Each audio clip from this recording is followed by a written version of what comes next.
নাম দত্তপ্রিয়া, অতি সাধারণ গাছ। তাই আমরা বাগান করতে গেলে এই গাছটা রাখতেই পারি। এর কি পরিচর্যা, এর কি সব কিছু আজকে তোমাদের তুলে ধরব।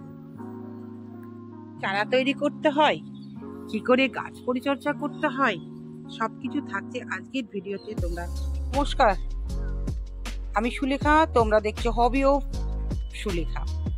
শীতের সময় অনেক রকমের ফুল দিয়ে আমরা বাগান সাজাই,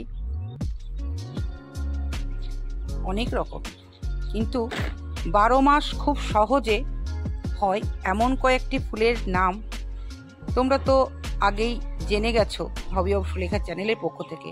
তবে আজকে একটা ফুলের শোভা এবং তার চরিত্রগত বৈশিষ্ট্য এবং তার পরিচর্যা সব কিছু জানাবো। তোমরা সাথে থাকো, দেখতে থাকো। ফুল সাধারণত নয়নতারা, টগর, জুঁই, বেলি, এগুলো তো আমাদের বাগানে থাকেই। তার সাথে সাথে আমরা যদি আরো একটা গাছ এনে রাখি কেমন হয়। কি সেই গাছ? আমার গ্রাউন্ড গার্ডেন। এই গ্রাউন্ড গার্ডেনে সে বিরাজ করছে, তার নাম হচ্ছে দত্তপ্রিয়া। চলো দত্তপ্রিয়া সম্পর্কে আজকে তোমাদের কিছু বলি। সুলেখা দত্ত আগে ছিল, এখন হয়েছে বিশ্বাস। তাই দত্ত সঙ্গে রিলেটেড যে কোনো জিনিসই আমার ভীষণই ভালো লাগে, সেটা ব্যক্তি হোক বা গাছ হোক। তাই এর নাম দত্তপ্রিয়া বলে এ আমার কাছে খুবই প্রিয়।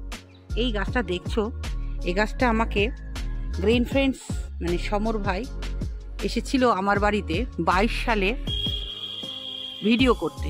তখন আমাকে ছোট্ট গাছটা আমার হাতে তুলে দিয়েছিল, কারণ নিশ্চয়ই ভাই কাটিং করে এই গাছটা বানিয়েছিল, দিয়ে আমাকে গিফট করেছিল।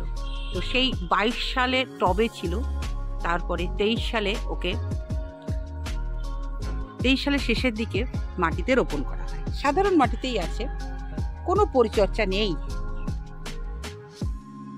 ফুল দেয়, ফুলটা খুব সুন্দর, লাল টকটকা, দেখো ভীষণই সুন্দর। দেখো ছোট ছোট ছোট সুন্দর ফুল হয়। তো একদম বেশ বড় বড় হয়ে গেছে। এর পরিচর্যা বলতে আমি মাটিতে টবে যখন লাগিয়েছিলাম যা যা দিতে হয়, শিংকুচি, হাড় গুঁড়ো, নিমখোল, বাদাম খোল সব মিশিয়ে দিয়েছিলাম।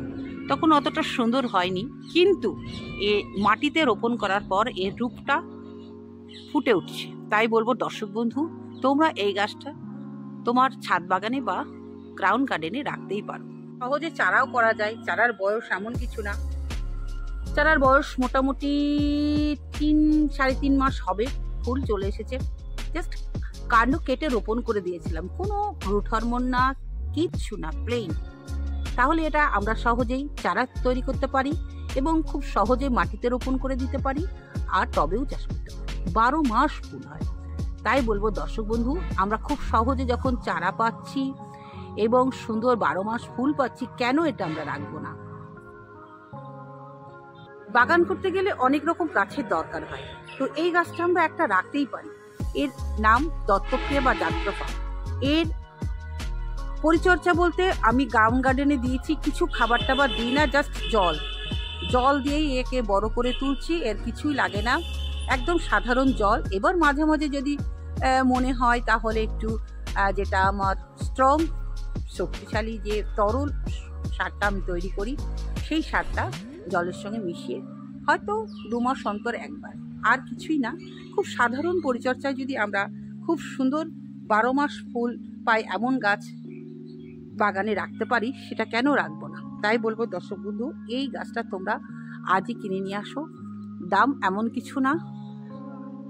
দেখো এখানে একদম বিশাল বড় হয়ে গেছে। তবে গ্রিন ফ্রেন্ডসের সদস্যা, গ্রিন ফ্রেন্ডস মানে কিন্তু দত্তপ্রিয়া, যেটা গ্রিন ফ্রেন্ডসের কর্ণধার সমর ভাইও বলে যে দত্তপ্রিয়া গাছটা থাকেই।